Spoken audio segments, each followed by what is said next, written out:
sida aad walaalayaal ka warqabtaan adduunyadu waxa ay weli la daaladhacaysaa sidii looga guuleysan lahaa cudurka loo yaqaan COVID-19 weli waxaa muuqata inay sii kordhayso tirada dadka u dhintay cudurkan oo hadda kor u dhaaftay 137,000 oo qof waxa uu ku dhacay ayaa la leeyahay dunida in ka badan 2,100,000 oo qof waxaa sidoo kale muuqata in cudurkani aanu xaduud lahayn oo isaga gooshaya qaarado taasoo keentay inuu hadda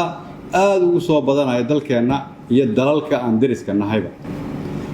maadaama ay sii kordhayso tirada dadka uu cudurkani ku dhacayo dalkeenna oo ilaa iyo hadda inta la xaqiijiyey ay tahay 80 qofood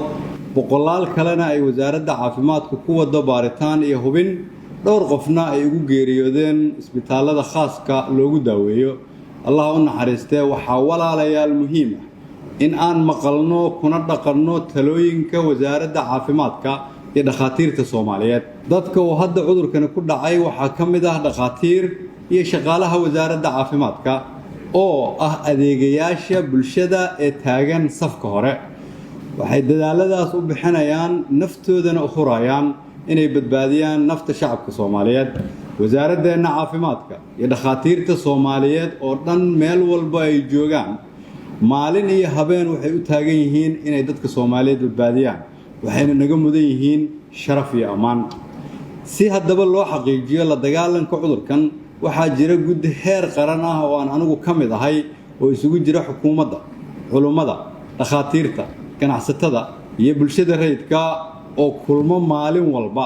sidoo kale waxaa nagala soo qayb galay wasiirada caafimaadka ee dowlad goboleedyada waxaana aaminsanahay in guddigani uu yahay guddi ka shaqeeya sidii loo samata bixin lahaa ummadda Soomaaliyeed waxyaabaha aan isku raacnay waxaa ka mid ah inaan kulligeen ka wada shaqeyno sidii aan ugu gurman lahayn dadkeena caafimaad ahaan iyo dhaqaale ahaan waxaan sii kordhin doonaa haddii Ilaahay yiraahdo xarumaha lagu daaweeyo cudurkan oo aan bilownay inaan qalab dhigno xarumo cusub waxaan badin doonaa baaritaanka si qof walba oo isaga shakiyo cudurkan uu u helo fursad uu isugu baaro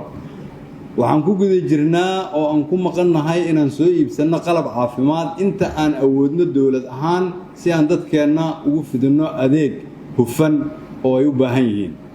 waxaan bangiga adduunka kala heshiinay inay noo soo iibiyaan qalab caafimaad ee aan hadda u baahannahay si aan ula dagaalno cudurkan qalabkaas oo aan rabno inaan geeyno isbitaalada inta ugu muhiimsan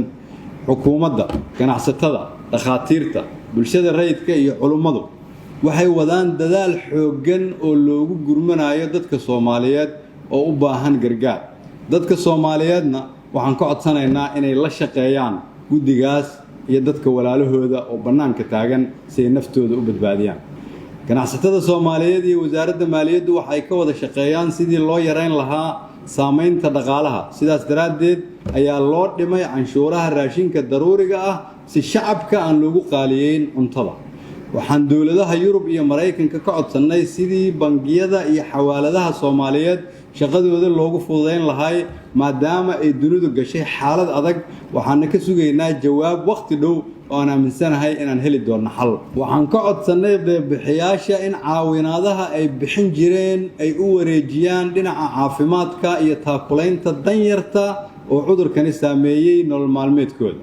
ganacsatada waxaan mar kale ka codsanayaa inay shacabka u tiraan xaaladan adag ee lagu jira awgeed waxaan xasuusinayaa ganacsatada Soomaaliyeed in shacabka Soomaaliyeed uu yahay kii ganacsigooda bili jiray noloshooda iyo badbaadadooduna ay kulligeen waajibina saaran tahay culimada Soomaaliyeed ee sharafta leh waxaan ka codsanayaa inay sidii ay shacabka codkooda ugu gaarsiin jireen in badbaadada naftu ay ka muhiimsan tahay wax kasta u gaarsiiyaan kulana taliyaan in qof walba uu gurigiisa ku cibaadeysto waayo waajibaadka dhinaca diiniga ah waxa ugu horeeya badbaadinta nafta qof kasta oo awooda waxaan kula talinayaa in ay guryahooda joogaan si ay naftooda iyo nafta walaalahood u badbaadiyaan dhakhaatiirta Soomaaliyeed oo aan idin sheegay in qaarkood iyagoo badbaadinaya dad cudurkan ku dhacay iyagii uu ku dhacay waxaan leeyahay ayagana allaha badbaadiyay laakiin maanta waa maalintii aad wax u soo barateen bulshadiinna laydinkuna baahi badnaa ayna tahay maalintii la rabay dadaalkiinna inaad sii laba jibaartaan saxaafadda waxaan ka codsanayaa inay xaqiiqda u foojignaadaan mar haddii arrinkan laga hadlaayo uu yahay arrin caafimaad waa inaan loo gudbin shacabka Soomaaliyeed warar abuuraya khalqal iyo walwal caafimaad ka qaata xogta rasmiga ah wasaaradda caafimaadka oo maalin walba soo saarta warbixin aan dadkeena ilaalin gaar ahaan waayeelka iyo dadka xanuunsan aan alla ka cabsiga iyo baryadiisa badino si ilaahay ummadeenna u badbaadiyo waxaan rabaa mar kale inaan shacabka Soomaaliyeed xasuusiyo badqabka bulshada iyo badbaadintooduba maanta waxa ay ku jirtaa waa kala maqnaanta muddada cudurkani jiro inaad heladaada iyo asxaabtaada ka maqnaantay ama aad ka maqan tahay oo aadan booqan xilligan adag ayaa daliil cad waxay u tahay in qofkaas damiirkiisu uu xooggan yahay oo aad dadkaada ka ilaalinaysid dhib aadan la jeclayn dhab ahaantii masiibada maanta waxaa ka nabad galay kuwii qaatay waanada iyo waxsheegga kuwii dhageystay talooyinka bahda caafimaadka kuwaas ayaa ah kuwa inay haligmaan ka nabad galay shacabka Soomaaliyeed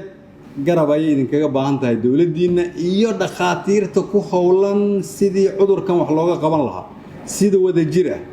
dhagihiina ayaan ugu baahannahay mujtamac kasta noloshoodu ismaqal ay ku xiran tahay aan dadkeena ilaalino gaar ahaan kuwa waayeelka ah oo u baahan in la siiyo daryeel laga ilaaliyo cudurkan inuu u soo dhawaado